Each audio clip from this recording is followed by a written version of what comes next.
আল্লাহ রাব্বুল আলামিন বলেন,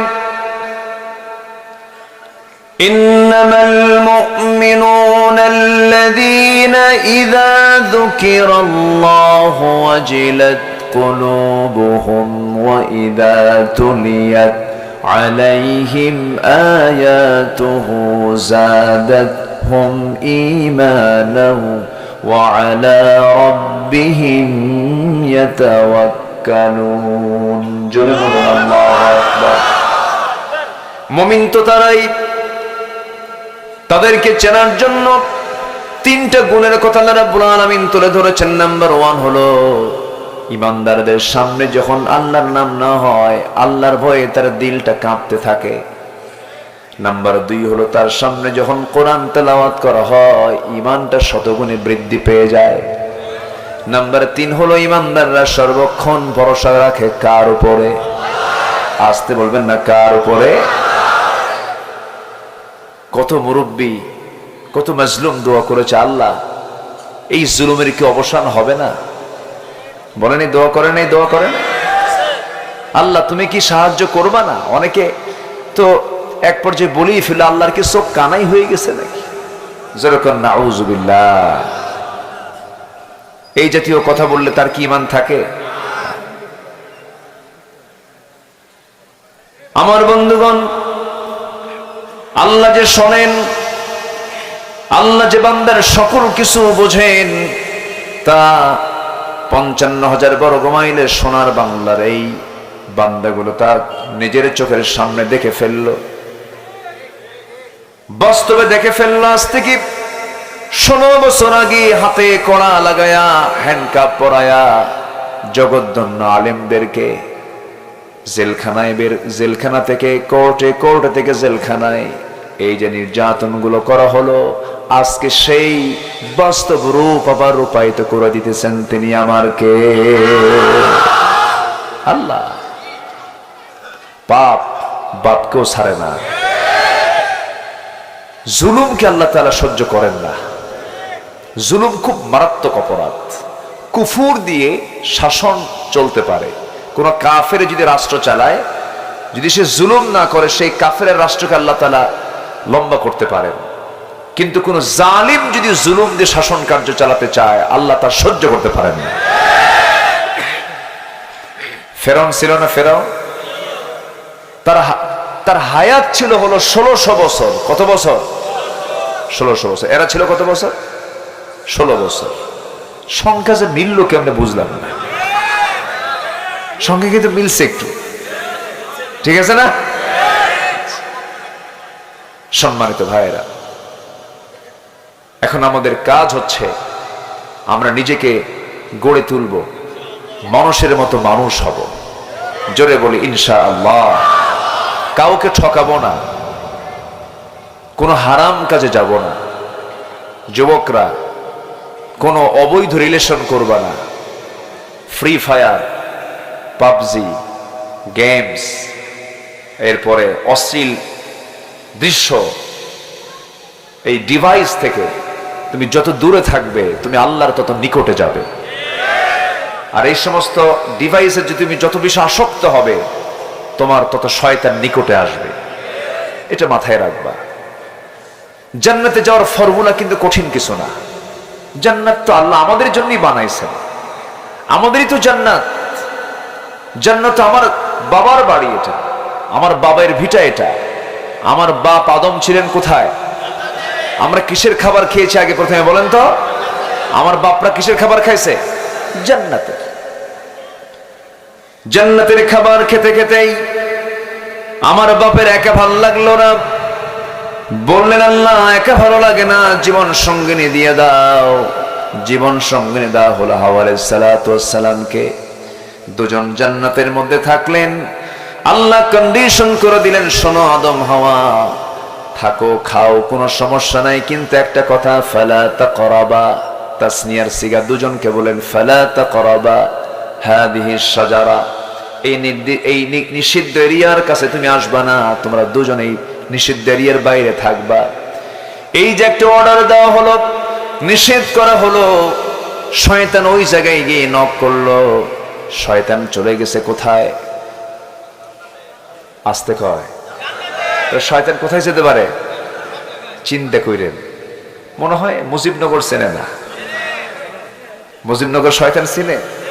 শয়তান যদি জান্নাত চেনে, শয়তান মুজিবনগর চিনে না? চেনে।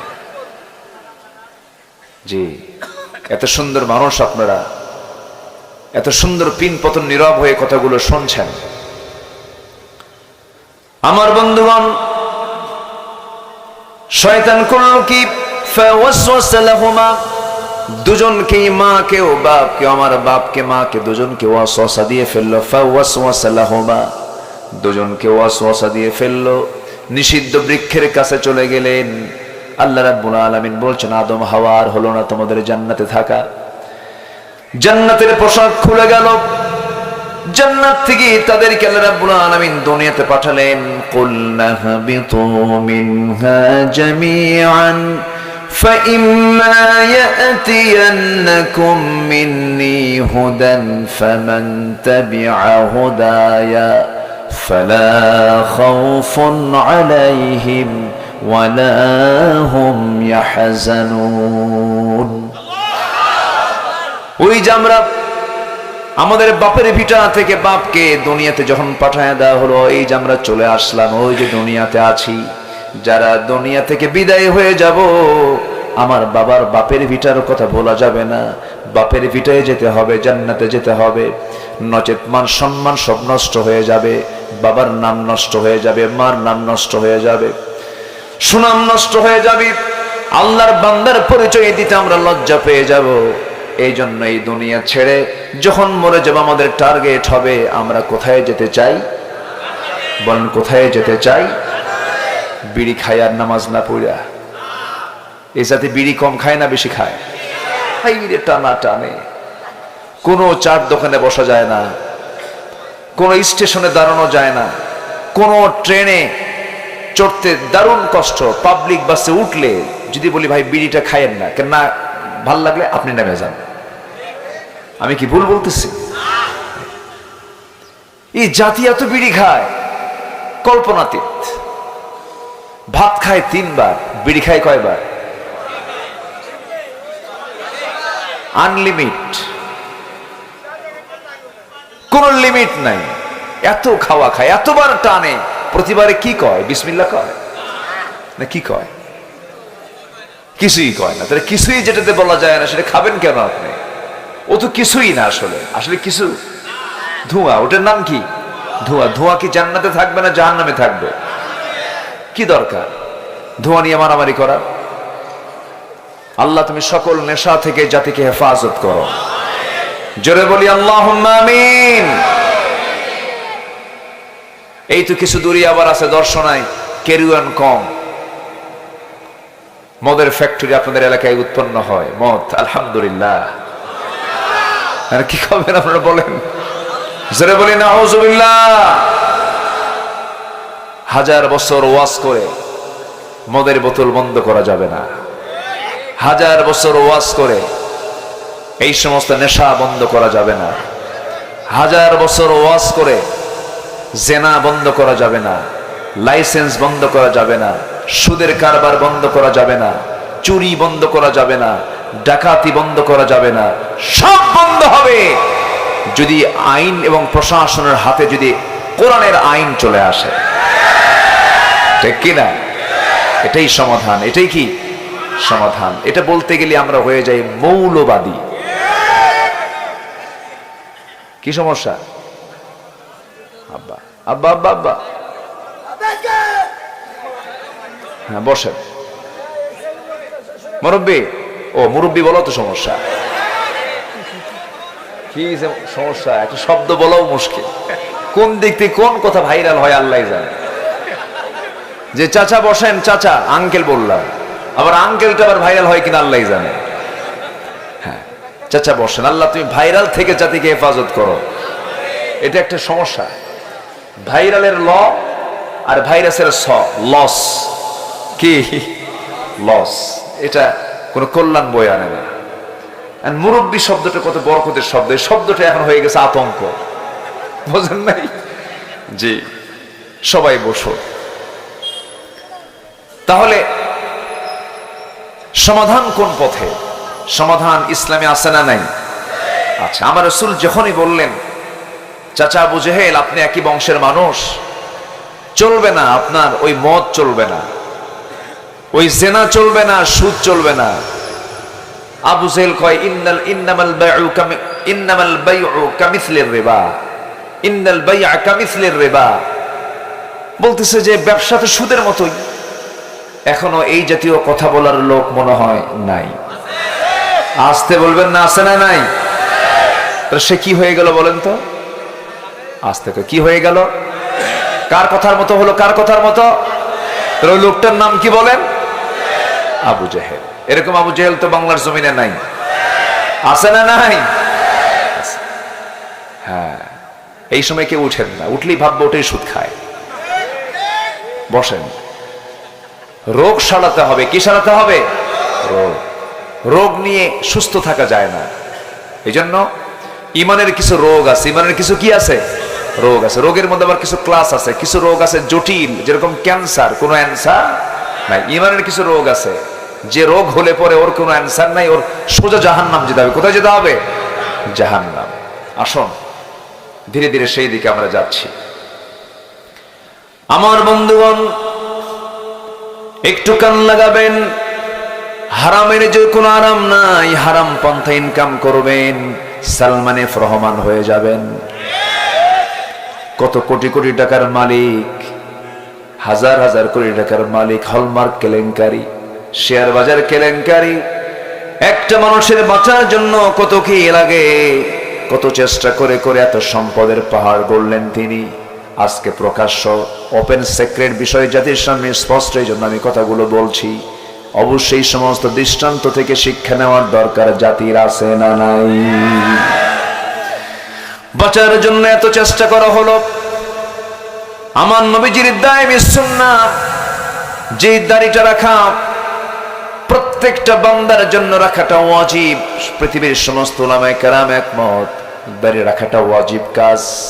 দাড়ি কাটা ছাড়া সম্পূর্ণ হারাম কাজ, গুনাহ কবিরা, মারাত্মক গুনাহ।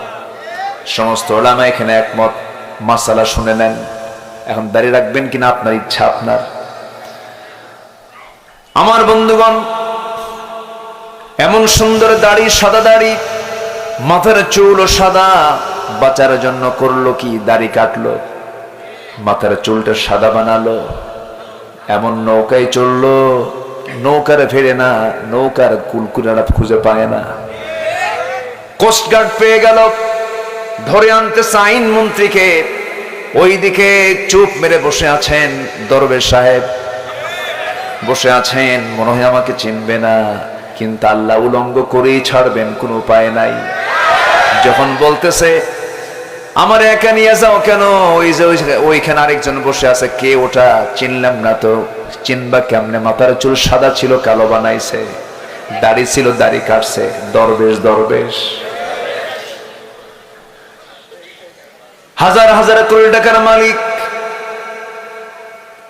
দাড়ি যে রাখলেন তিনি, আবার দাড়ি যে কাটলেন তিনি, এখান থেকে প্রমাণিত হয়ে যায় এই দাড়ি তার সুন্নতের দাড়ি নয়, এটা হলো ব্যবসার দাড়ি। কিসের দাড়ি? কিসের ব্যবসা? ধর্মের ব্যবসা। এটা কিসের ব্যবসা? তারা আমাদেরকে গালি দিয়েছিল, কিন্তু বাস্তবে বুঝাই দিলেন ধর্মের ব্যবসা তারাই করে। ধর্মের ব্যবসা তারাই করে। নিজের প্রয়োজনে মাথায় পট্টি বাঁধে, নিজের প্রয়োজনে কপালে তিলক লাগায়।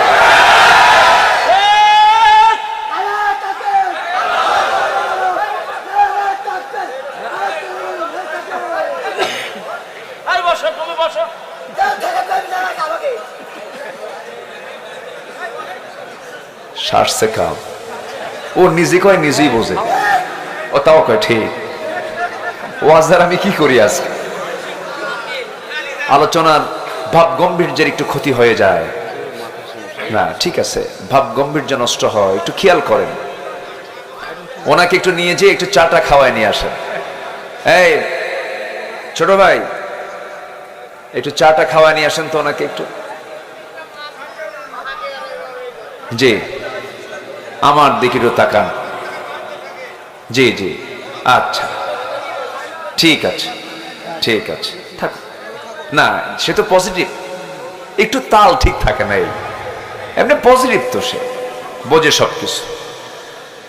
আমাদের চাইতে পাগল মানুষগুলো কত পজিটিভ বোঝেন না? অনেক পাগল অনেক আগেই জান্নাতে চলে যাবে, পাগল তো। আর বুদ্ধিজীবী কিছু আছে, বুদ্ধি বেঁচে খায়, ও যাবে কোথায়? জাহান্নামে যাবে। আল্লাহ তুমি আমাদের সবাইকে ভালো রাখো, জোরে বলি আল্লাহুম্মা আমিন। আমার বন্ধুগণ, তাহলে আমরা বৈধ পথে চলবো না অবৈধ পথে? বৈধ না অবৈধ? শয়তানের পথের ভিতরে বৈধ অবৈধের কোনো চিন্তা থাকে না, কিন্তু জান্নাত যেতে হলে আপনাকে চিন্তা করে জান্নাতের পথ আপনাকে খুঁজে বের করতে হবে। সেই জান্নাতের পথ খুঁজে বের করার জন্য আল্লাহর কাছে চাইতে হবে নামাজের মধ্যে।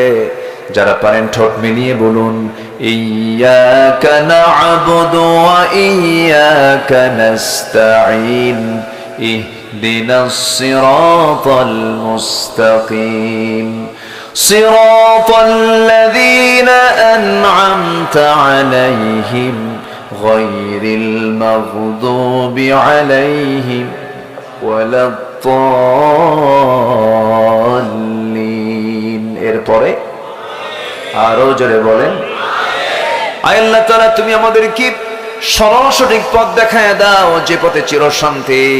মাগদুব বলতে ইহুদিদেরকে বোঝানো হয়েছে, দাল্লিন বলতে নাসারাদেরকে বোঝানো হয়েছে। আজকে মুসলমানকে বন্ধু না বানায়া ইহুদিকে বন্ধু বানায়, নাসারাকে বন্ধু বানায়, ইহুদি জামাই হয়, খ্রিস্টান জামাই হয়। এমন জামাই আমার দেশেও আছে না নাই? কে কতটুকু ইসলাম মানে বাস্তবতায় তা বোঝা যায়। 18 কোটি তৌহিদি জনতায় বাংলাদেশে কত মুসলিম পরিবার ছিল, এগুলোকে একটাও তারা পছন্দ হলো না। বিলাতে বিয়ে করলেন ভালো কথা, কিন্তু বিলাত থেকে যে বউটা নিবেন তাকে কালেমা পড়াতে হবে আগে। আসতে বলুন না, জোরে বলুন, ঠিক কিনা? ইসলাম কার মধ্যে কতটুকু গোড়ায় খুঁজলে খুঁজে পাওয়া যায়, ঠিক কিনা? গোড়ায় হাত দিলেই খুঁজে পাওয়া যায়। ওয়ালা তানকিহুল মুশরিকাত হাত্তা ইউমিননা, আল্লাহ তাআলা নিষেধ করে দিয়েছেন কোন মুশরিকা নারীকে বিয়ে করতে যেও না যতক্ষণ না সে ঈমান না এনেছে। ঈমান আনবে না যে বিয়ে হবে না, তার বিয়ে হবে না, জিনা হবে। আর যে বাচ্চাগুলো হবে সেটা হবে জারজ। আর ইহুদি, খ্রিস্টান এবং মুসলমান দেখবেন গাদার ঘোড়ার সংমিশ্রণে যে বাচ্চাটা, এটার নাম হলো খচ্চর। ওটার নাম কি বলেন? খচ্চর। তো ইহুদি, খ্রিস্টান এবং মুসলিম, বা স্বামী হলো মুসলিম, বউ হলো খ্রিস্টান, বউ হলো মুসলিম, স্বামী হলো খ্রিস্টান, এই দুটার সংমিশ্রণে যেটা হবে সেটা হবে খচ্চর। বারাক ওবামার নাম শোনেন না? বারাক ওবামা কোথাকার প্রেসিডেন্ট ছিল? আমেরিকার। বাপ ছিল এক, বউ ছিল আরেক, ওর হয়েছে খচ্চর। আমার বন্ধুগণ, হারাম কোনো কাজে যাওয়া যাবে না, হালাল পন্থা জীবন যাপন করতে হবে। এই জন্য কোরআন থেকে জানার দরকার। আলেমদের না সবার, কোরআন শুধু আলেমের না সবার। এই জন্য জাতিকে আগে শিক্ষা দিতে হবে। জাতিকে আগে কি দিতে হবে? শিক্ষা দিতে হবে। শিক্ষার চাইতে বড় শক্তি আর কিছু নয়। শিক্ষার বিপ্লব হয়ে গেলে গোটা জাতির বিপ্লব হয়ে যাবে। ওরা চেয়েছিল একটা ইসলাম বিরোধী শিক্ষা জাতির মধ্যে কেমনে চাপিয়ে দেওয়া যায়, এটা ছিল সবচেয়ে বড় ষড়যন্ত্র। এখনো সেই ষড়যন্ত্র আছে না নাই বলেন তো? সেই জাতীয় শিক্ষানীতি এখনো আছে না নাই? আচ্ছা, 1 থেকে মাস্টার্স ডিগ্রি নেয়, সূরা ফাতিহা ভালো করে পড়তে পারেন। অবশ্যই শিক্ষা ব্যবস্থায় ত্রুটি আছে। একটা মুসলিম দেশের শিক্ষা ব্যবস্থায় একটা ছাত্র 1 থেকে মাস্টার্স ডিগ্রি পাশ করবে, বিসিএস ক্যাডার হবে, সূরা ফাতিহা পারে না, ভালো করে পড়তে পারে না। যদি এমন কন্ডিশন করা হতো, প্রত্যেক বিসিএস ভাইবা পরীক্ষায় প্রত্যেক শিক্ষার্থীকে কোরআনের সূরা ফাতিহা থেকে সূরা নাস পর্যন্ত যে কোনো জায়গা থেকে তাকে 1 পৃষ্ঠা কোরআন শোনাতে হবে তেলাওয়াত করে, এমন কন্ডিশন করলে পরে জাতির প্রত্যেকটা নাগরিকই কোরআন শিখতে বাধ্য হতো। তা কি আছে? বরঞ্চ ফতোয়া দেয়, লাকুম দীনুকুম ওয়ালিয়া দীন, বুখারী শরীফের 40 পারা। আগামীকাল ঈদুল আজহার জানাজা নামাজ, কি নামাজ? জানাজা নামাজ। এই হলো ইলমের দৌড়। ওরা আবার বলে আলেমরা কি বোঝে, আলেমরা কি জানে। বহু আগে, এই তো পাশাপাশি জেলা পাবনার আমার একটা মাহফিল ছিল। আমি সেই মাহফিলে শুধু বলেছিলাম আজকে আলেমদের ভুল ধরে হলো আল্লামা সুরঞ্জিত সেনগুপ্ত। যেরকম নাউজুবিল্লাহ, যেরকম নাউজুবিল্লাহ। সুরঞ্জিত তো অনেক আগে চলে গেছে। ইলিয়াস আলী গুম হয়েছে, আল্লাহ ছাড়েন নাই, আল্লাহ তাকেও গুম করে দিয়েছে। জুলুম কখনো টেকসই হবে না। তো একটা কথা মাথায় রাখবেন যে যদি কোনো মাজলুম আল্লাহর কাছে চায়, জুলুমের শিকার হয়ে আল্লাহর কাছে যদি চায়, লাইসা হিজাব, সেই চাওয়ার মাঝে আল্লাহর মাঝে কোনো পর্দা থাকে না। কম চোখের পানি ফেলে নাই মাজলুমরা। ব্রিগেডিয়ার জেনারেল আব্দুল্লাহ আমান আজমি এই দেশের সেনা কর্মকর্তাদের ইতিহাসে সর্বোচ্চ নাম্বার পাওয়া একজন এডুকেটেড, একজন ভদ্র অফিসার আব্দুল্লাহ আমান আজমি। এই লোকটা দীর্ঘ 8টা বছর আয়না ঘরে ছিলেন। কি অপরাধ ছিল তার বলেন? এটার নাম কি স্বাধীনতা? বলেন, এটার নাম কি স্বাধীনতা? উনি আমাকে কেঁদে কেঁদে বললেন, আমি দেখতে গিয়েছিলাম, বলল ভাইজান আমি আল্লাহর কসম করে বলি 8টা বছর আমার এই 2 চোখ সূর্যকে দেখে নাই, আমি সূর্য দেখতে পাইনি। এক একটা সকাল হতো ভাবতাম মনে হয় আমার এই সকালটি আমার জীবনের শেষ সকাল। এক একটা সন্ধ্যা হতো আমার মনে হতো এই সন্ধ্যাটা আমার জীবনের শেষ সন্ধ্যা। সম্মানিত ভাইয়েরা, এই অর্জন হঠাৎ করে হয়নি, এই সিচুয়েশনটা হঠাৎ করে হয়নি। বহু অফিসার, পুলিশ অফিসার চোখের পানি ফেলে ফেলে কেঁদেছে, আমাদেরকে জড়িয়ে ধরে কেঁদে কেঁদে বলেছেন হুজুর আমাদের কিচ্ছু করার নাই, কেঁদেছেন তারা। কিন্তু কিছু দুষ্ট চক্র, কিছু নাস্তিক চক্র, কিছু পশ্চিমা, কিছু ব্রাহ্মণ্যবাদী চেতনার কিছু ধ্বজাধারীরা ষড়যন্ত্র করে দেশকে অচল করতে চেয়েছিল। সব ষড়যন্ত্র নস্যাৎ করে দিয়েছেন তিনি আমার কে? আল্লাহ আছে না নাই? আসতে বলবেন না, আছে না নাই? আচ্ছা, একজন পুলিশ কর্মকর্তা আছেন আমার খুব পরিচিত। আমার বিশ্বাস, আমার কাছে মনে হয় আমি যতটুকু আয়াত পারি তার চেয়ে বেশি আয়াত উনি পারেন, অথচ মাদ্রাসার বারান্দায় যান নাই। দোষ কি? উনি কোরআন পারেন কেন? পদোন্নতি হয়নি, টর্চার কোনো দিকে কম হয়নি। তো আপনার 15 বছরের জুনিয়র একজন, আপনি 15 বছরের সিনিয়র, আপনার পদোন্নতি হয় না, এই 15 বছরের জুনিয়র সে তার পদোন্নতি নিয়ে তার উপরেও চলে যাচ্ছে। এর চাইতে মানসিক যন্ত্রণা কিছু থাকতে পারে? এরকম করে সব জায়গায় ছন্দপতন তারা ঘটিয়েছেন, ওলট পালট তারা করেছেন, আল্লাহ তাদেরকে ওলট পালট করে দিয়েছেন। টাইম পেয়েছেন মাত্র 45 মিনিট, ঠিক কি না? দুপুরের খাবারটাও কেসমতে জোটে নাই। সেদিন গণভবনের রূপ নিয়েছে, সেদিন শুধু একজন থাকে নাই, সেই গণভবনে গোটা জাতি থেকে আসছে। সম্মানিত ভাইয়েরা, এখন আমাদের গড়তে হবে, দেশকে গড়ার আগে আমাকে নিজে গড়তে হবে। আমরা গড়বো নিজেকে, জোরে বলি ইনশাআল্লাহ। কি দিয়ে গড়বো বলেন তো? বলেন কি দিয়ে গড়বো আমরা? নামাজ কয় ওয়াক্ত হতে হবে? কয় ওয়াক্ত? একা না জামাতে? কারো সম্পদে বদনজর দেব না, কারো হারাম বিষয়ে চিন্তা করব না, ওজনে কম দেব না। পুলিশ অফিসাররা সব শুধু অফিসে বসে বসে ঘুম পারবে, বিচার লাগবে না। বলি আল্লাহু আকবার। সাইয়েদনা ওমর নাম শুনছেন তো? কয় নাম্বার খলিফা? বলেন কয় নাম্বার খলিফা? অনেকদিন আগে এক মাহফিলে বললাম ওমরে ফারুককে চিনেন কে? সামনে থেকে এক ছেলে দাঁড়ায় বলে হুজুর আমি চিনি। কে? আমাদের বাড়ির দোতলায় ভাড়া থাকে। সাইয়েদনা ওমর ফারুক রাদিয়াল্লাহু তাআলা আনহু 2 বছর প্রথম খলিফার আমলে গভর্নরের দায়িত্ব পালন করলেন মদিনায়। 24টা মাস শুধু অফিস টাইমে গেলেন আর আসলেন, বেতন নিলেন মাসে মাসে। 24টা মাস যখন পার হলো, আফসোস করে শেষ দিন বের হয়ে আসতেছেন আর বলতেছেন, আহারে এমন দায়িত্ব পালন করলাম, একটা বিচারও করতে পারলাম না, কারণ অফিসে এই আদালতে কোনো আসামি হাজির হয় নাই 24 মাসে। যেরকম সুবহানাল্লাহ।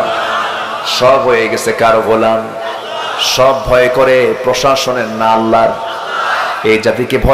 এই জাতির মধ্যে ভয় ঢুকাতে হবে প্রশাসনের না আল্লাহর। কার ভয় ঢুকাতে হবে? আল্লাহর ভয় ঢুকাতে হবে। কোন নারীর দিকে তাকাবোই না, জেনা হবে কেমনে, ধর্ষণ হবে কেমনে? আল্লাহ বলে দিয়েছেন নারীর দিকে তাকাবে না। ইয়াগুদ্দু মিন আবসারিহিম ওয়া ইয়াহফাযু ফুরুজাহুম, তোমরা তোমাদের লজ্জাস্থানকে হেফাজত করবে, চক্ষুটাকে নিম্নগামী করবে। বেগানা নারীর দিকে তাকাবে না। যদি আপনি না তাকান, জেনার তো কোনো প্রশ্নই আসবে না, জেনা থেকে জাতি বেঁচে যাবে। ধর্ষণের কোনো মামলা হবে না, ইফটিজিং এর কোনো মামলা হবে না, চুরির কোনো মামলা হবে না। চুরি করলে পরে তার হাত কাটা হবে, চুরি করলে বান্দার হক নষ্ট হয়ে যাবে, কোনো মামলাই হবে না। একটা আদর্শ রাষ্ট্রের বৈশিষ্ট্য হলো রাষ্ট্রে মামলা জিরো হয়ে যাবে, মানুষগুলো আল্লাহওয়ালা হয়ে যাবে, সবাই নিজে নিজে সব নিজের ব্যাপারে সচেতন হয়ে যাবে। একটা ঘটনা মনে পড়লো, বলি। কোন এক মহিলা জেনা করেছেন, সাহাবী। বলেন তো কি? সাহাবী। জেনা করার পরে নিজের ভিতরে একটা অনুশোচনা চলে আসলো, হারে এত বড় গুনাহ করে ফেললাম। চোখের পানি ফেলে ফেলে কান্দে আল্লাহর কাছে মাফ চায়। আর মনে মনে চিন্তা করছেন, আল্লাহ এত বড় গুনাহ করেছে, এই শাস্তি না আমি এই বড় গুনাহ নিয়ে আমি তোমার সামনে হাজির হওয়ার সাহস করি না। আমি এই শাস্তি আমার দুনিয়ার জিন্দেগিতেই হয়ে যাক। এই চিন্তা মাথায় নিয়ে ওই মহিলা সাহাবী করলেন কি, একদিন নবীর কাছে গিয়ে বলছেন, ইয়া রাসূলুল্লাহ, আমি তো জেনার মতো জঘন্য কাজ করেছি। বিবাহিতা নাকি তুমি? হ্যাঁ বিবাহিতা। বিবাহিতা কোন পুরুষ অথবা নারী যদি জেনার কাজে লিপ্ত হয়, পৃথিবীতে বেঁচে থাকার কোন অধিকার আছে নাকি? আজ থেকে আছে নাকি? এই অধিকার রাখেন নাই কে? ফয়সালা কার? দোষ দিয়ে লাভ হবে আইনের? এই আইনের দোষ দিয়ে লাভ হবে? আর এই আইন না মানলে তার ঈমান আছে? কেন আল্লাহ তাআলা এই শক্ত বিধান দিলেন? 3টা অপরাধের শাস্তি মারাত্মক। নাম্বার 1 হলো কতলুন নফস। কোন মানুষকে যদি হত্যা করে ফেলে, ইসলাম বলছে তাকেও দুনিয়া থেকে বিদায় করে দাও। কুতিবা আলাইকুমুল কিসাস, কিসাস আল্লাহ রাব্বুল আলামিন ফরজ করে দিয়েছেন। নাম্বার 2 হলো আশ-শাইখুজ জানি, কোন বুড়া জেনাকার, ইয়াং জেনাকার নয়, অবিবাহিত জেনাকার যদি জেনা করে, মিয়াতা জালদা, 100 দররা পিটাও, যেন সে না মরে। 100 দররা তাকে পিটাও। তাকে হত্যার অর্ডার দেওয়া হয় নাই, কারণ অবিবাহিত অবস্থায় কোন জেনার কাজে লিপ্ত হলে পরে এটা একটা অবশ্যই গুনার কাজ, মৃত্যুদণ্ড দেওয়ার মতো নয়। কিন্তু বিবাহ করার পরও যদি তুমি জেনা করো, আল্লাহ তাআলা অপশন দিয়েছেন, জেনার কাছে যেও না, প্রয়োজন আরেকটা বিয়ে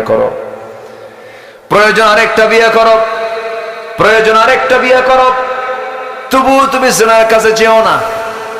আমার বন্ধুগণ, জেনাকে বন্ধ করার জন্য আল্লাহ রাব্বুল আলামিন 4টা পর্যন্ত অপশন দিলেন। এরপরও যদি কোনো বান্দা জেনা করে, এটাকে সীমা রক্ষা হলো না, সীমা লঙ্ঘন হলো।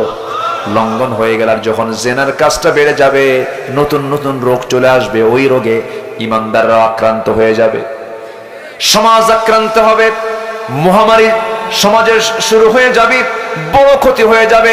ওই লোকের দ্বারা সমাজে মানুষের মধ্যে মহামারী সৃষ্টি হোক, এটা আল্লাহ চান নাই বলে আল্লাহ বলছেন তাকে দুনিয়া থেকে বিদায় করে, কারণ সে ভাইরাস। কারণ সে কি? ভাইরাস। তাকে দুনিয়া থেকে বিদায় করে দাও।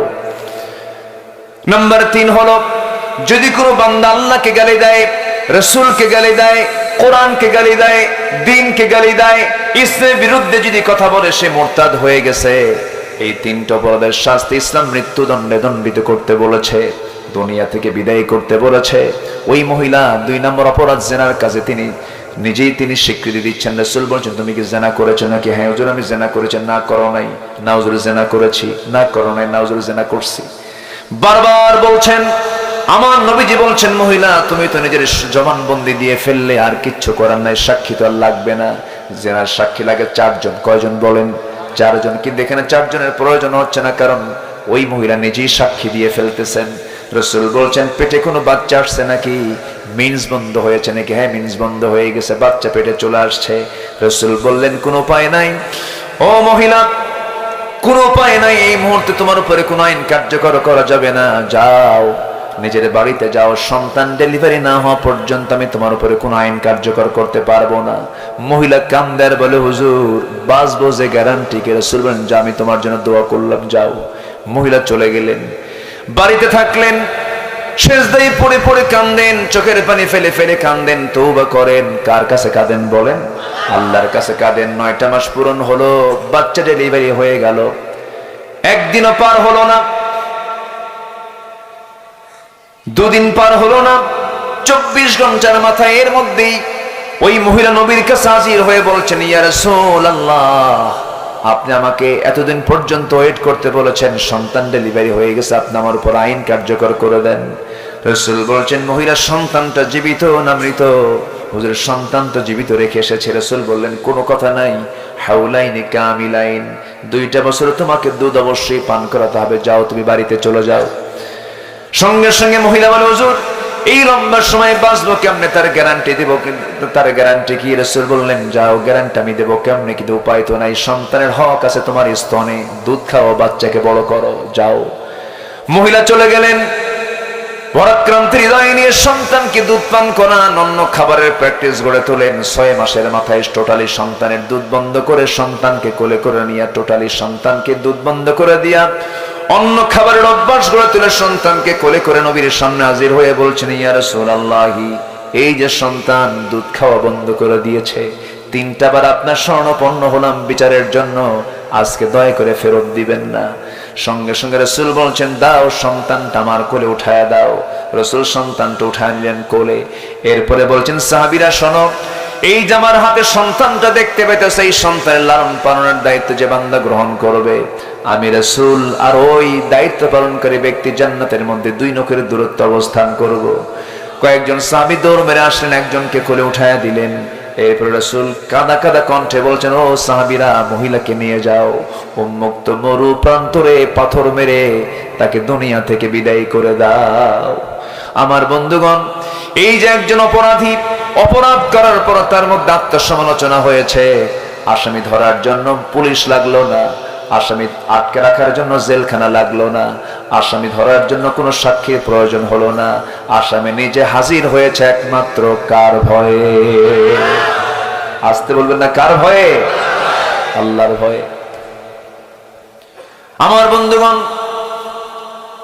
মহিলাকে নিয়ে যাওয়া হলো, পাথর মারা হচ্ছিল, দুনিয়া থেকে তিনি বিদায় হয়ে গেলেন।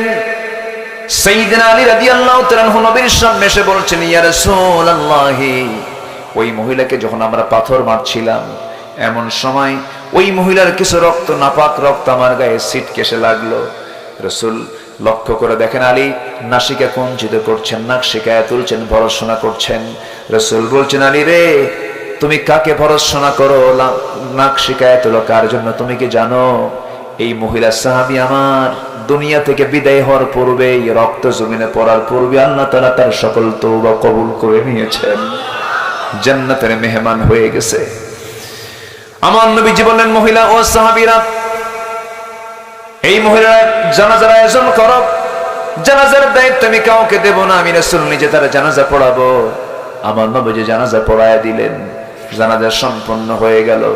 জানাজা সম্পন্ন করার পর আমার নবীজি সাহাবে কেরামকে লক্ষ্য করে বলছেন, সাহাবীরা শোনো, এই যে মহিলার জানাজা সম্পন্ন করা হলো, এই মহিলার জীবনের শেষ মুহূর্ত পর্যন্ত, শেষ নিঃশ্বাস পর্যন্ত যে পরিমাণ তওবা করেছে আর যে পরিমাণ চোখের পানি ফেলে ফেলে কেঁদেছে, এই মহিলার তওবা যদি মদিনার 70 জন গুনাহগারদের মাঝে যদি বন্টন করে দেওয়া হতো, প্রত্যেককে আল্লাহ রাব্বুল আলামিন মাফ করে প্রত্যেককে আল্লাহ রাব্বুল আলামিন জান্নাত বরাদ্দ করে দিতেন। জোরে বলি সুবহানাল্লাহ। কার ভয়? আসতে বলবেন না, কার ভয়? রাসূল এমন চরিত্র সাহাবে কেরামকে উপহার দিয়েছিলেন। আমার নবীজির চরিত্র ছিল মহান। সেই চরিত্র, মহান চরিত্রের ছোঁয়া পেয়ে আবু বকর তৈরি হয়েছেন, ওমর তৈরি হয়েছেন, আলী তৈরি হয়েছেন, ওসমান জিন্নুরাইন তৈরি হয়েছেন। আমাদের জন্য মডেল খোঁজার জন্য ইউরোপে যাওয়া লাগবে না, আমেরিকায় যাওয়া লাগবে না। আমাদের সকল কিছুর মডেল ইসলামে আছে না নাই? আছে না নাই? বুকটা ফেটে যায়। যুবকদের পোশাক ঠিক নাই, যুবকদের চাহনি ঠিক নাই, যুবকদের লেবাস ঠিক নাই, যুবকদের চাল চলন ঠিক নাই। যুবকরা যে পোশাকটা পরে ইসলামের পোশাক নাকি বলেন? মাথার যে চুলটা কাটে এটা কি ইসলামের নাকি বলেন? চুল কাটার আগে একটা ডিজাইন খোঁজে, বলে এই চুলের সাইজটা আমার করে দাও। কিন্তু যুবক চিন্তা করলো না, আমি যখন দুনিয়া থেকে বিদায় নেব রাসূলুল্লাহ আমার জন্য সুপারিশ করবেন। আমার নবীজির মাথার চুলটা কেমন ছিল, আমার নবীজির মুখের দাড়িটা কেমন ছিল, আমার নবীজি কেমন কাপড় পরেছেন, কেমন জুব্বা পরেছেন, কেমন পোশাক পরেছেন, তেমন পোশাক আমার পরতে হবে। এটাই হলো নবীজির সুন্নাহকে মেনে চলা। আজকের যুবকদের মাথার চুলের সাইজ দেখছেন নাকি? দেখেছেন তো মাথার চুলের সাইজ কি? দুই দিকে চুল কেটে চামড়া বের করা, এইদিকেও চুল নাই, এইদিকেও চুল নাই, পিছনেও চুল নাই, চামড়া বের করে মাথার উপরে গোল কইরা সেন্ট মার্টিন দ্বীপ আছে না নাই? আচ্ছা, এই হলো মাথার চুল। এরপর এমন শার্ট পরে, শার্টটা এত ছোট, আবার প্যান্ট এত নিচে পড়ে, সীমান্ত বর্ডার, ঠিক আছে না? অথচ প্যান্ট পরার নিয়ম হচ্ছে নাভিতে না নাভির উপরে? নাভির নিচে পড়া হালাল না হারাম? সর্বক্ষণের জন্যই বলবো। আপনি বাড়িতে আছেন, ইমার্জেন্সি অর্থাৎ জরুরত, যেটা আরবিতে জরুরত যেটা বলে, জরুরত টাইম ছাড়া নাভির নিচে পোশাক পরাটা কি বলেন? আস্তে কয়, আরো জোরে, আরো জোরে, হারাম। নাভির উপরে পড়তে হবে। সেই প্যান্ট এত নিচে নামছে। আমি মসজিদে ঢুকছি একদিন নামাজ পড়ার জন্য, দেখি এক ইয়াং ছেলে এরকম প্যান্ট আর শার্ট পরে নামাজে দাঁড়াইছে। তো আমি সুন্নতের নিয়ত আগে করলাম না, ভাবলাম দেখি আজকে নামাজটা দেখি। রুকুতে যখন গেছে, রুকুর ঠেলায় দেখি মানে শার্ট উপরে প্যান্ট নিচে, মাঝখানে কিছু নাই। তো ভাবলাম এই তো রুকু, সেজদায় যে কি হবে আল্লাহ জানে। সেজদায় যখন গেছে তখন থেকে প্যান্ট খুইলে আন্ডার প্যান্ট বের হয়েছে। আমি কি ভুল বলছি? আমি কি ভুল বলছি? এগুলো পোশাক ছেড়ে দাও, অবৈধ রিলেশন ছেড়ে দাও। বিবাহ পূর্ব কোনো প্রেম হয় না, বিবাহ পূর্ব হয় নোংরামি, জেনা। বিবাহ পূর্ব কোনো প্রেম আছে? আজকের দেশের যে সিনেমা নাটকগুলো দেখানো হয় সম্পূর্ণ জেনাকে সুরসুরি দেওয়ার জন্য দেখানো হয়। ফেসবুকে চোখ রাখার মতো কোনো সুযোগ নাই। জাতীয় লুচ্চাগুলো হয় সিনেমার নায়ক আর নায়িকা, চরিত্র নাই এদের। এদের বিবাহ, এদের পারিবারিক জীবন তো অশান্তি। কার বউ নিয়ে কে শুয়ে থেকে তার কোনো হুঁশকাণ্ড নাই, ঠিক কিনা? এই সমস্ত অশ্লীল সিনেমা নাটক সমাজের দর্পণ নাই, সমাজ ধ্বংস করার হাতিয়ার এগুলো। কিসের সেন্সর বোর্ড এগুলো? অকাম এগুলো সব। এগুলোকে ঢেলে সাজাতে হবে, এগুলোকে সাজানো দরকার। কোমর বের করা, পিঠ বের করা, হাত পা বের করা, নোংরা পোশাক পরে যে অভিনয় হয়, এটা কোনো অভিনয় নয়, এটা কোনো সিনেমা নয়, এটা জিনার কারবার। এগুলো কথা বললে আমরা দোষী হয়ে যাই, বলে যাব হারাম কথাগুলো। হারামের বিরুদ্ধে আমাদের অবস্থান নেওয়ার দরকার আছে না নাই? আসতে বলবেন না, আছে না নাই? আমার মার সম্মান দিয়েছেন কে? আমার মার কাপড় শরীর ঢাকতে কি 4 গিরা দরকার না 4 গজ দরকার? বলেন কয় গজ দরকার? কিন্তু আজকে মেয়েরা ঢাকে কয় গিরা দিয়া? 4 গিরা দিয়া। 1971 সালে দেশ স্বাধীন হয়েছে। স্বাধীনতার আগে আমার দেশের দাদিরা, নানিরা, আমার দেশের মা বোনেরা তারা ব্লাউজ বানাতে ব্লাউজের কাপড় লাগাতেন 1 গজ 4 গিরা। 1 গজ যা দিয়ে হাত পর্যন্ত, কোমর পর্যন্ত, পেট পর্যন্ত, পিঠ সব ঢেকে যেত। দেখার কোনো সুযোগ দিতেন না আমার সেই দাদি নারীরা। দেশ স্বাধীন হওয়ার পর স্বাধীনতার 54 বছরে এসে এমন স্বাধীন হয়েছে, স্বাধীনতার ঠেলায় 1 গজই বাদ আছে খালি 4 গিরা। আমি কি ভুল বলছি? মাকে কাপড় চোপড় ঢেকে দেওয়ার দায়িত্ব কার? অনেকে কে আল্লাহ। এই ভালো করে এখন কার? আমাদের। বলেন কাদের? শীতের ভিতর শীত, প্রচন্ড শীত, তাও গায়ে কাপড় চোপড় দেয় না, গন্ডারের চামড়া, একদম ঠান্ডাও লাগে না। রাগ করতেছেন নাকি আপনারা? মায়েরা আছে নাকি? এই জাতিকে ভালো করার জন্য মাকে আগে ঢাকতে হবে কাপড় চোপড় দিয়া, অস্থিরতা দূর করতে হবে। ইউরোপ আমেরিকার ষড়যন্ত্র হলো মুসলমান ঈমান ধ্বংস করার জন্য তারা সবচেয়ে বড় অস্ত্র নেমেছে, সেটা হলো মুসলিম পরিবারের মেয়েদেরকে তারা উলঙ্গ করে ঘর থেকে বের করতে চায়। এই জন্য সকল সচেতন ভাই, স্বামী, বাবা, বড় ভাইদের দায়িত্ব আছে না নাই? আচ্ছা, মার্কেটে চলে যায়, স্বামীর সামনে কোনো আতর লাগায় না, কোনো সুগন্ধি লাগায় না, কোনো সেন্ট লাগায় না, ঘামের গন্ধ, কাপড় চোপড় পুরান পরে, স্বামীর সামনে কাপড় চোপড় পরেও না, খালি সাজায় রাখে শোকেসে, কখন মার্কেটে যাবে। আমি কি ভুল বলতেছি নাকি? মার্কেটে যেতে নতুন শাড়ি একখান লাগায়া অথবা 3 পিস পইরা, মাথার চুলটা সেজে, চোখটা সেজে, আইভ্রু কি ভ্রু সব ভ্রু টুরু লাগায়া, কপালে তারপরে টিপ লাগায়া, গালে আটা ময়দা লাগায়া, আছে না নাই? আছে। চলে গেল মার্কেটে ঢং ঢং করে, ভ্যানিটি একখান সাইড ব্যাগ নিয়া, হাই হিল একখান লাগায়া, পেন্সিল, হ্যাঁ, চলে গেছে দোকান, একদম দোকানদারের সামনে গিয়ে ঠ্যাঙের উপর ঠ্যাং তুলে দিয়া, দোকানদার বুড়া হলো, কয় ভাইয়া আসসালামু আলাইকুম। আছে না নাই? এগুলো নোংরামি করেন কেন? এগুলো দোকানদার তো মিষ্টি কথা শুনেই পাগলা হয়ে গেছে। আল্লাহ তো বলে দিয়েছেন ওয়াকুলনা কাওলাম মারুফা, ও নারী সমাজ, পর পুরুষের সামনে স্ট্রেট কথা বলবা, একদম যে কথার মধ্যে কোনো নেকামি থাকবে না, কোনো নিক্কণ সুর থাকবে না। ওয়াকুলনা কাওলাম মারুফা, এমনকি প্রয়োজনে রাসূল বলেছেন মুখের মধ্যে নখ ঢুকায়া কথাকে বিকৃত করে বলবা, যেন তোমার কথার মধ্যে যেন তার কোনো আকর্ষণ না খুঁজে পায়। আর সেই নারী অভিনয় করে দোকানদারের সামনে গিয়ে বলছে, ভাইয়া এটা শাড়ি দেখানো যাবে কি? দোকানদার তো কাম সারা। দোকানদার শাড়ি একখান বের করে নিজের গায়ে লটকা দিয়ে বলে, আপা এই শাড়ি কিন্তু আপনাকে দারুণ মানাবে। ওটা আরেক বদমাইশ। আছে না নাই? আমি কি এগুলো অবাস্তব বলছি না বাস্তব বলছি? অবাস্তব না বাস্তব? এই নোংরামি বন্ধ করার দায়িত্ব প্রত্যেক সচেতন ভাই, স্বামী, বাবার আছে না নাই? সচেতন হতে হবে। এগুলো নিষেধ কাজ। 15টা নিষেধ নিয়ে আমি আলোচনা শুরু করেছি।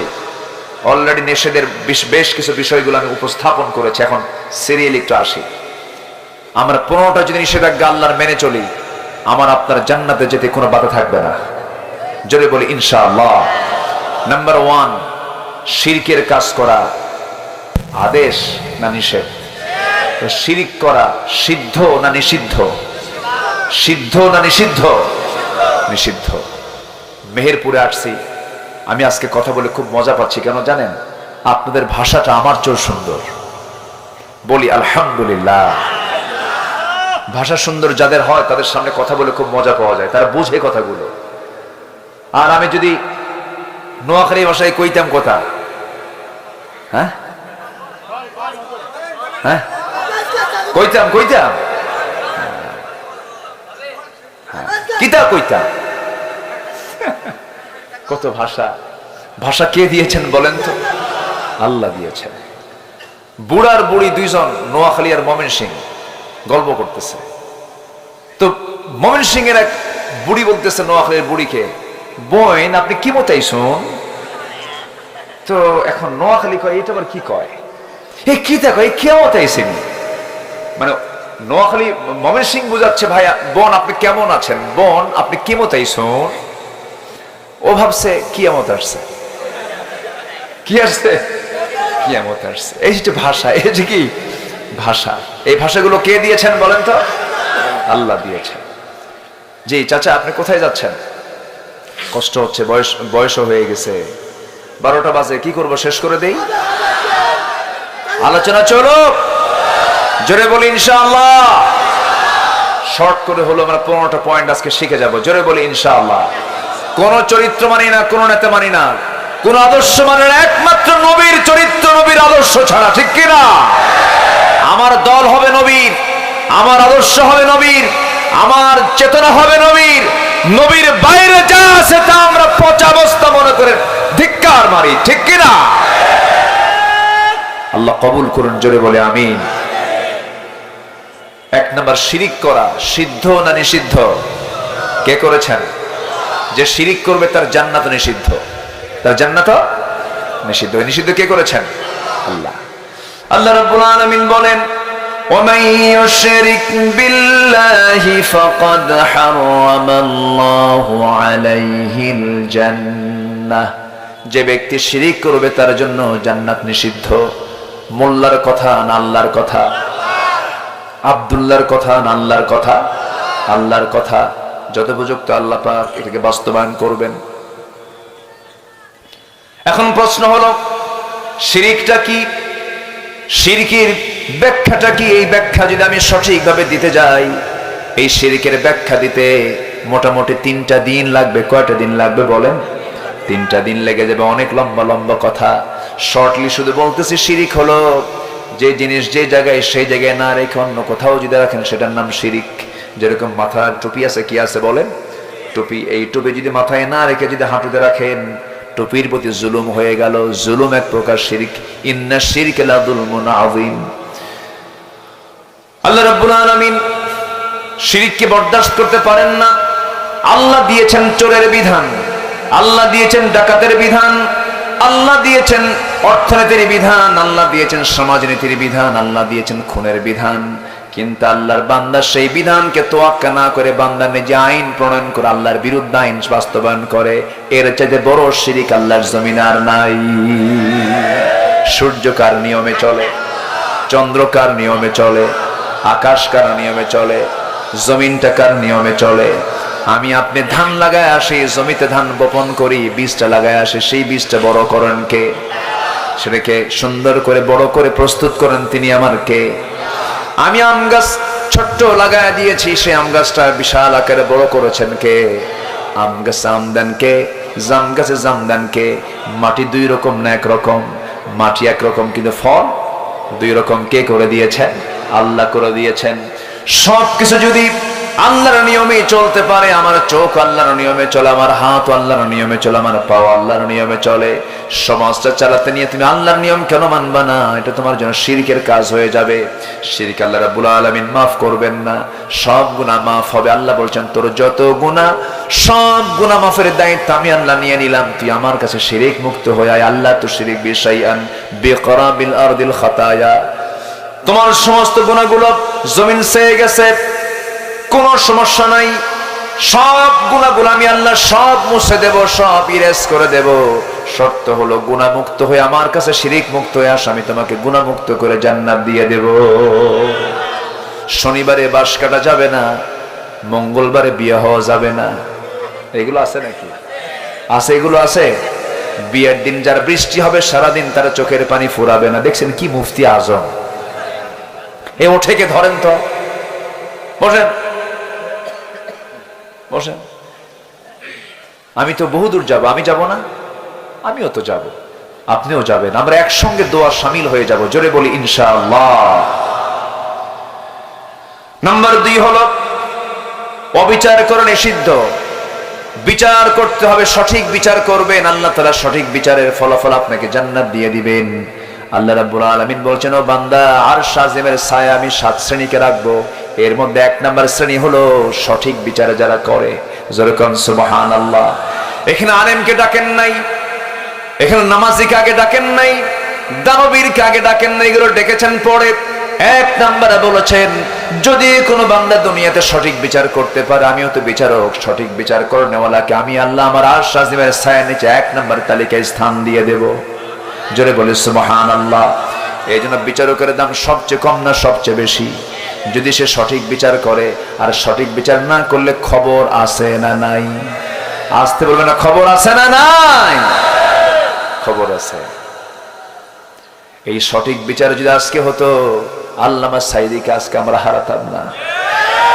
হারাতাম না। বেচারাটা আমাদেরকে ফাঁকি দিয়ে চলে গেছেন। সবাই বাড়িতে ফিরল, উনি আর বাড়িতে ফিরলেন না। আল্লাহ তুমি তার কবরটাকে জান্নাতের টুকরা বানায় দাও। জোরে বলি আল্লাহুম্মা আমিন। বড় আফসোস, সম্মানিত ভাইরা, অনেক ইমাম আল্লামা সাঈদীর জন্য দোয়া করতে গিয়ে মসজিদের চাকরি হারিয়েছিল। যারা মসজিদের চাকরি থেকে চাকরিচ্যুত করেছে ওদের ঈমান আছে কিনা সন্দেহ, ঠিক কিনা বলেন? একজন মুসলিমের জন্য দোয়া করা তার দায়িত্ব, ঠিক কিনা? চলে গেলেন না, হত্যা করা হলো। বলেন তো, বলেন বলেন বলেন বলেন। তাফসীর মাহফিলের এই প্ল্যাটফর্ম থেকে আমরা সুস্পষ্ট ভাষায় জানিয়ে দিতে চাই, এই প্ল্যাটফর্মের মানুষ তিনি ছিলেন, এই অঙ্গনের মানুষ ছিলেন। এই অঙ্গনের এই প্ল্যাটফর্ম থেকে সুস্পষ্ট ভাষায় জানিয়ে দিতে চাই, একটা সুস্থ মানুষকে জেলখানা থেকে বের করে কয়েক হসপিটাল ক্রস করে শাহবাগের সেই হসপিটালে তাকে হসপিটালাইজড করে পরিকল্পিতভাবে মেডিকেল টিম গঠন করে তাকে পয়জনিং করে যে দুনিয়া থেকে বিদায় করা হলো, যারা করেছে সেই মেডিকেল টিমকে অবশ্যই অবিলম্বে গ্রেফতার করে চূড়ান্তমূলক শাস্তি নিশ্চিত করা হোক।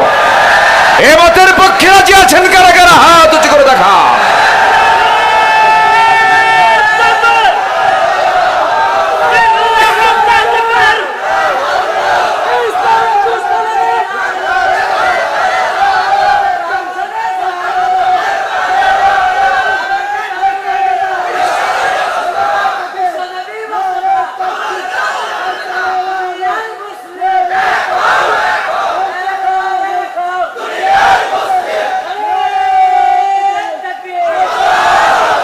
আল্লাহ কবুল করুন। জোরে বলি আমিন। এই স্লোগানও দিতে দেয়নি আমাদের। এক মাহফিল আমাকে বলে, হুজুর স্লোগান দেওয়া যাবে না। বললাম তোর জানাজাও দেওয়া যাবে না। জানাজায় স্লোগান আছে না নাই? জানাজার প্রথম স্লোগান কি? দ্বিতীয় স্লোগান কি? তৃতীয় স্লোগান কি? চতুর্থ স্লোগান কি? যারা বিগত 16 বছর এই স্লোগানকে যারা নিষিদ্ধ করতে চেয়েছিল, তাদেরকে কুত্তা বিড়ালের মতো বিদায় করা দরকার ছিল।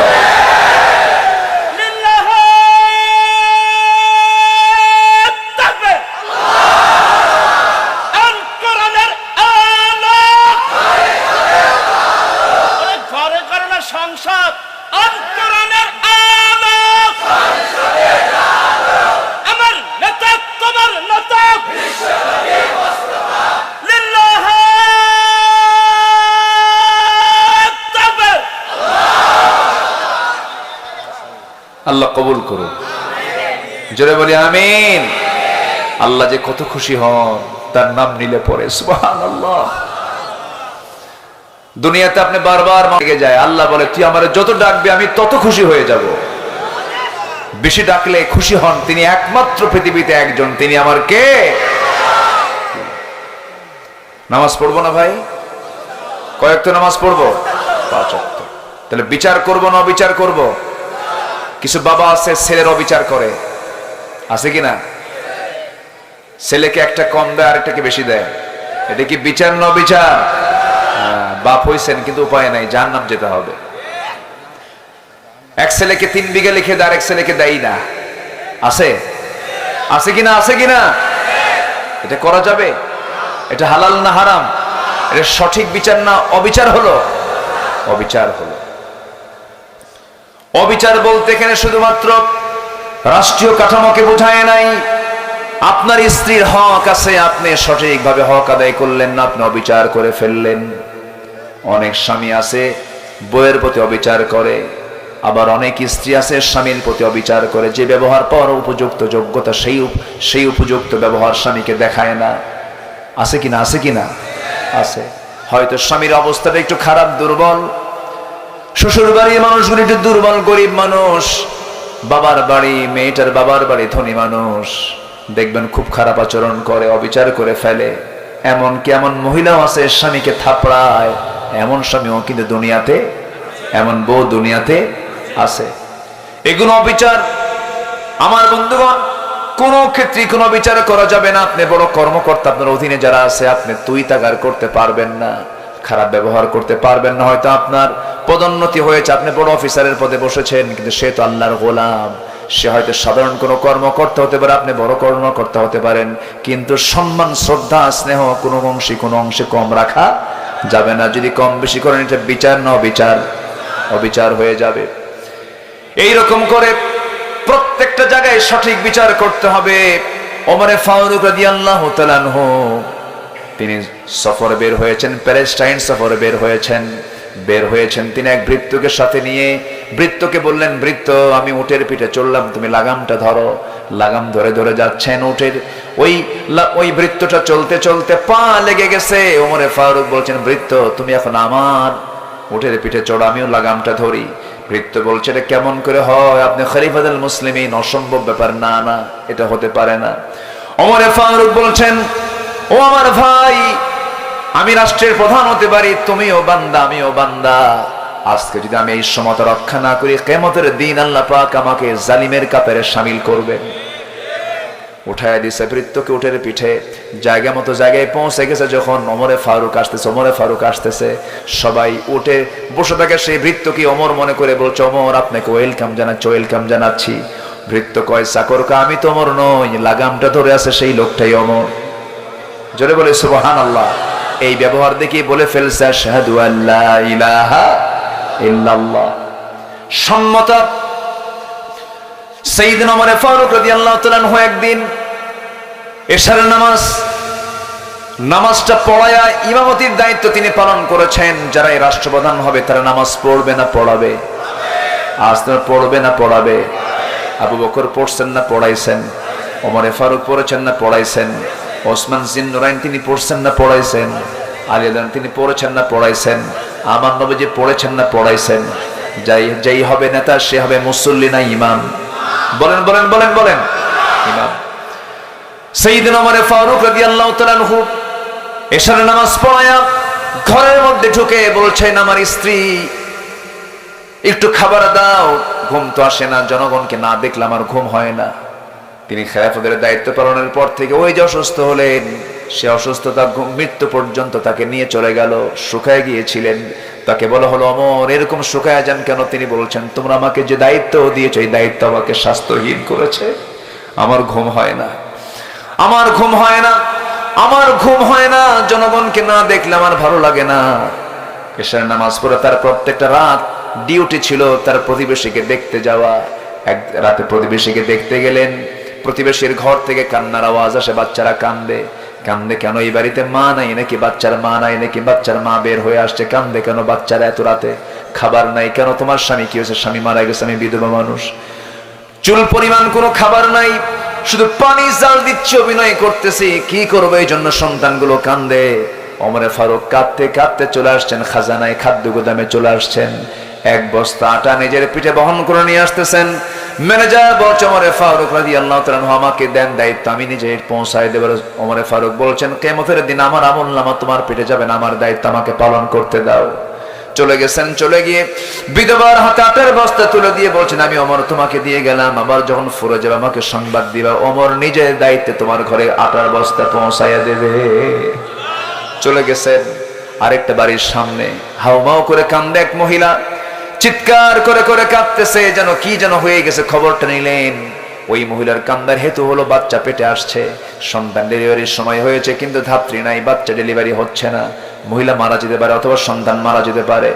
দেরি করলেন না, গভীর রাতে সোজা বাড়িতে এসে বউটাকে ডাক দিয়ে বলছেন, বউ আমার বড় বিপদ হয়ে গেছে। কি? বোরকাটা পড়ো। বউটাকে সঙ্গে করে নিয়ে বাড়িতে আগে কিছু না বলে ওই বাড়ির সামনে দাঁড় করায় বউটাকে লক্ষ্য করে বলছে, বউ আমার আল্লাহর কসম করে বলি, আমরা কিন্তু শাসক নই, আমরা হলাম জনগণের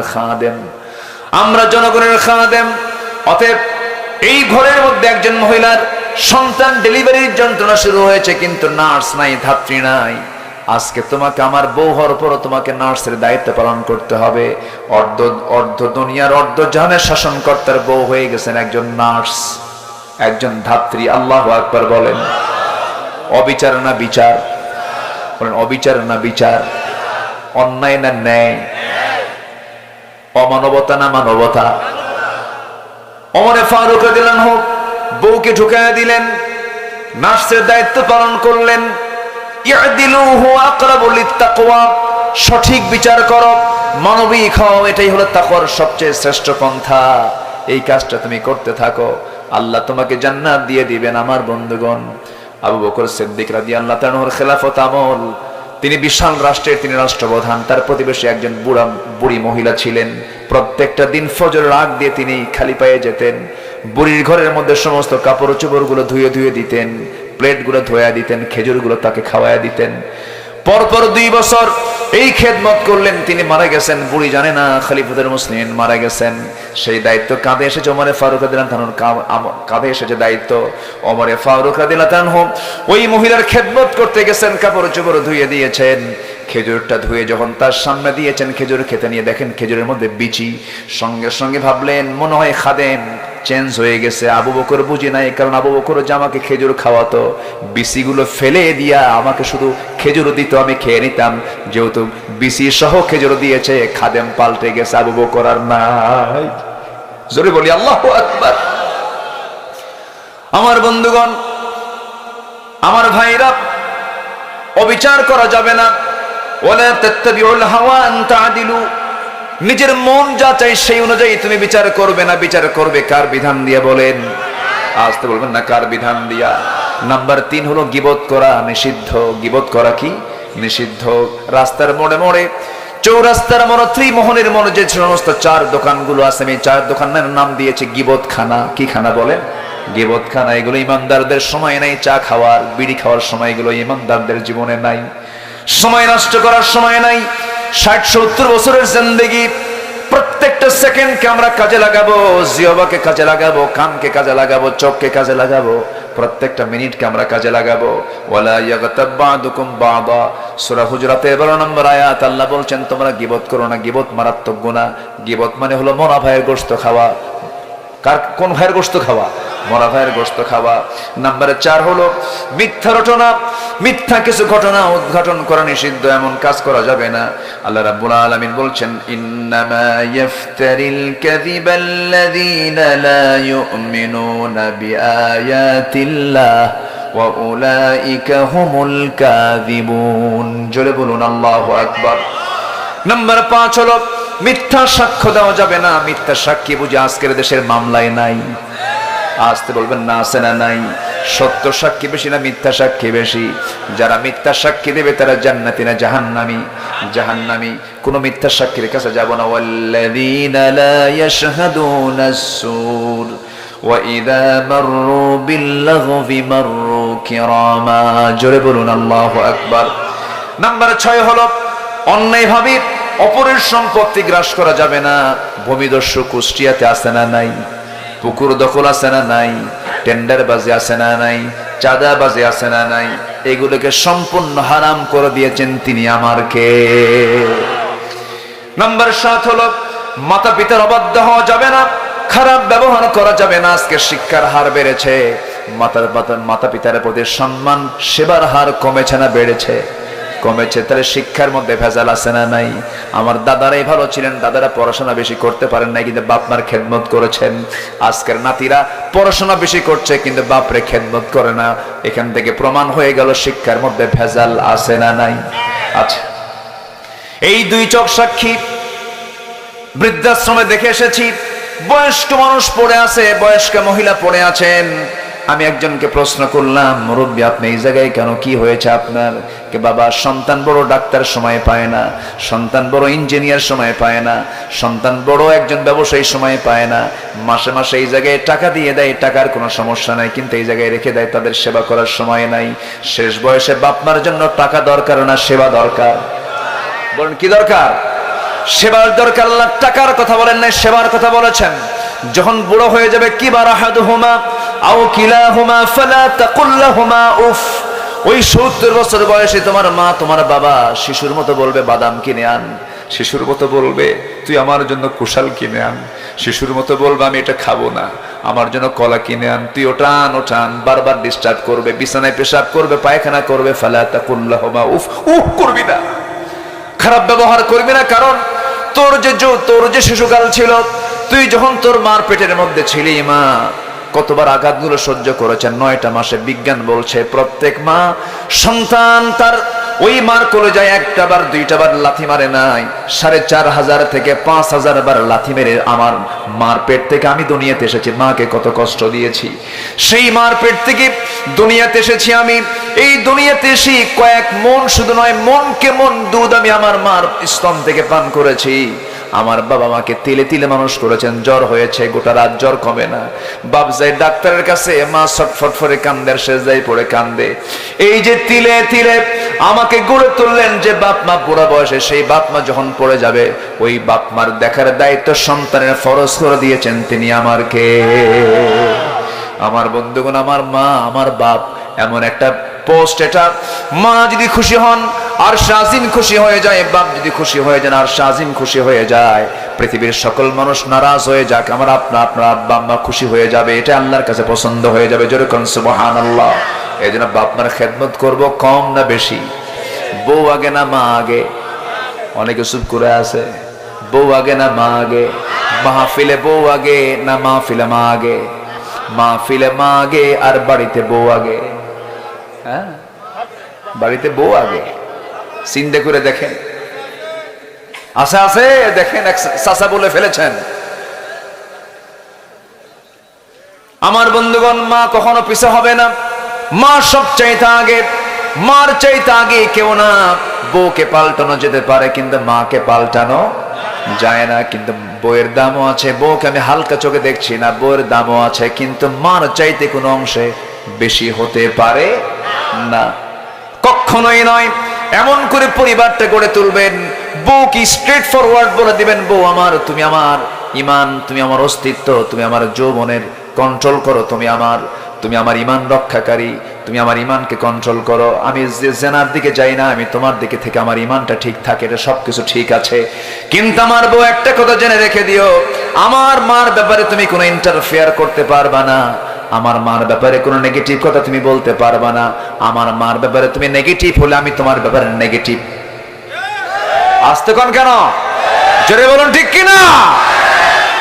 কোনো সুযোগই দেওয়া যাবে না মার ক্ষেত্রে, কোনো চান্স দেওয়া যাবে না বাবার ক্ষেত্রে, কোনো সুযোগ দেওয়া যাবে না।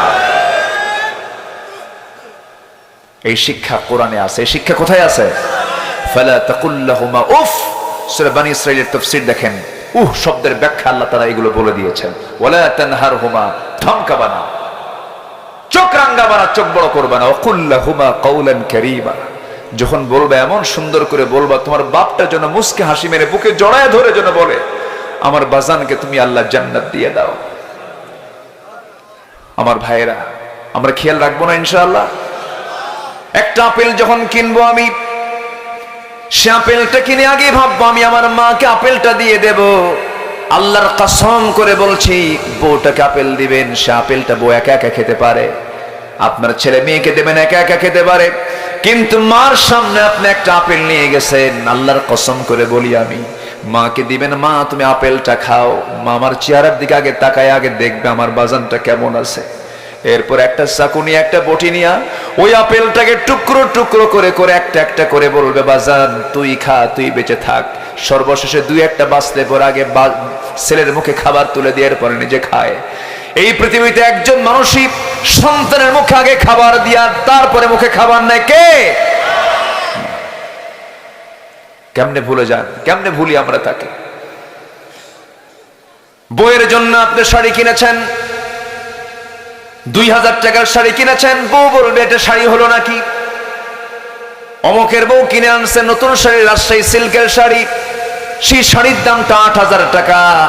কত সুন্দর মহব্বত করে তার বউকে, তুমি আমারে কি মহব্বত করো, মাত্র 2000 টাকার শাড়ি আনছো, খুশি করতে পারবেন না। ছেলের জন্য একটা হুন্ডা কিনে দিয়েছেন, একটা সুন্দর কাপড় কিনে দিয়েছেন, বলবে আব্বা এই শাড়ি আমার, এই শার্ট আমার পছন্দ হয় না, এই প্যান্ট আমার পছন্দ, এই ঘড়ি আমার পছন্দ হয় নাই। পৃথিবীর কোনো মানুষকে দিয়ে সন্তুষ্ট করতে পারবেন না, কিন্তু মার কাছে যখন আপনি একটা শাড়ি নিয়ে যাবেন, একটা কাপড় নিয়ে যাবেন, শাড়ির দিকে তাকাবেই না, চেহারার দিকে তাকায় বলবে, বাজান তোর এগুলো কেনার কি দরকার ছিল, তুই তোর যত্ন নিয়ে। জোরে কল সুবহানাল্লাহ। আমার মা সম্পদ চায় না, দোয়া চায়। আমার মা সম্পদ চায় না, আদর চায়। আমার মা সম্পদ চায় না, মোহাব্বত চায়, মোহাব্বতটা চায়। এই জন্য আমরা এগুলো খেয়াল করব। আল্লাহ রাব্বুল আলামিন কি সুন্দর করে বলছেন, ওয়া ক্বাদা রাব্বুকা আল্লা তা'বুদু ইল্লা ইয়্যাহু ওয়া বিল ওয়ালিদাইনি ইহসানা وبالوالدين إحسانا إما يبلغن عندك الكبر أحدهما أو كلاهما فلا تقل لهما أف জোরে বলি আল্লাহু আকবার। 8 নম্বর হলো সুদ গ্রহণ সিদ্ধ না নিষিদ্ধ? সুদ গ্রহণ করা যাবে না, সুদ দেওয়া যাবে না, সুদ গ্রহণও করা যাবে না। সুদকে আল্লাহ রাব্বুল আলামিন মারাত্মক প্রকারের হারাম বলেছেন। সর্বনিম্ন গুনাহ হলো 70 প্রকারের সর্বনিম্ন গুনাহ হলো নিজের মার সঙ্গে জিনা করা। সুদের কাছে যাব না, জোরে বলি ইনশাআল্লাহ, আরো জোরে বলি ইনশাআল্লাহ। নাম্বার 9 হলো এতিমের সম্পদ ভক্ষণ করা নিষিদ্ধ। অনেক চাচা আছে এতিম বাদীদের সম্পদ মেরে খায়, আছে না নাই বলেন?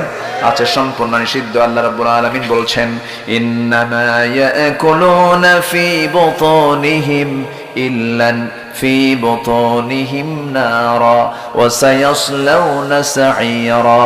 যারা এতিমের মাল ভক্ষণ করবে তারা যেন তাদের পেটের মধ্যে জাহান্নামের আগুন তুলে নিল। জোরে কোন নাউযুবিল্লাহ। নাম্বার 10 হলো পরনিন্দা যারা করবে।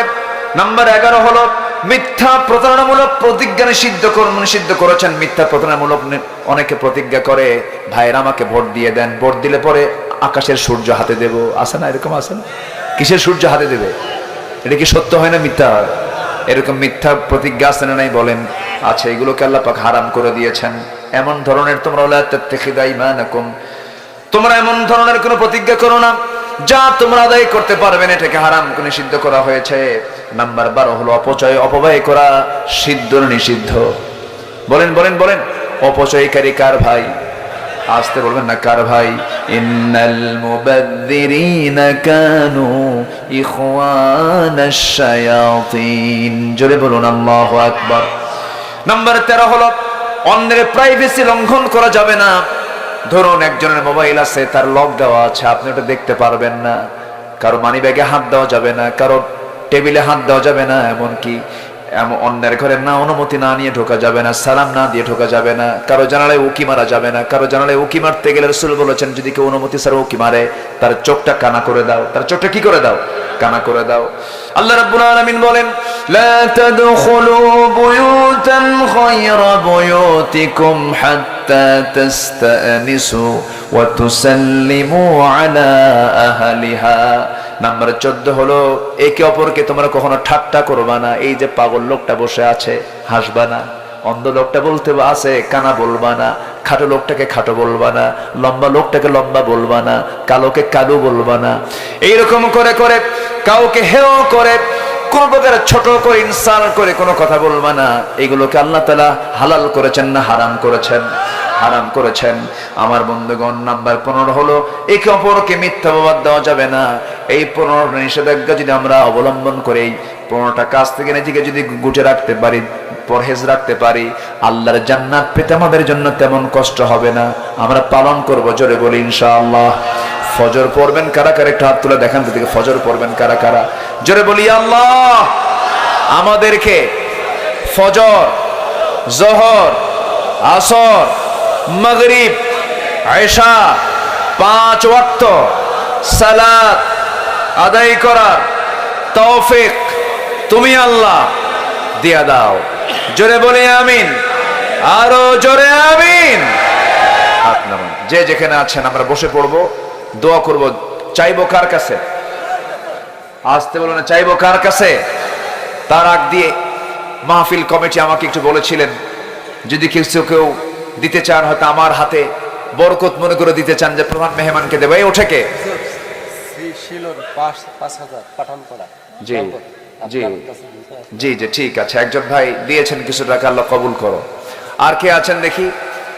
আর কে আছেন দেখি? মেহেরবানি করে আমরা সবাই দেব। জোরে বলি ইনশাআল্লাহ।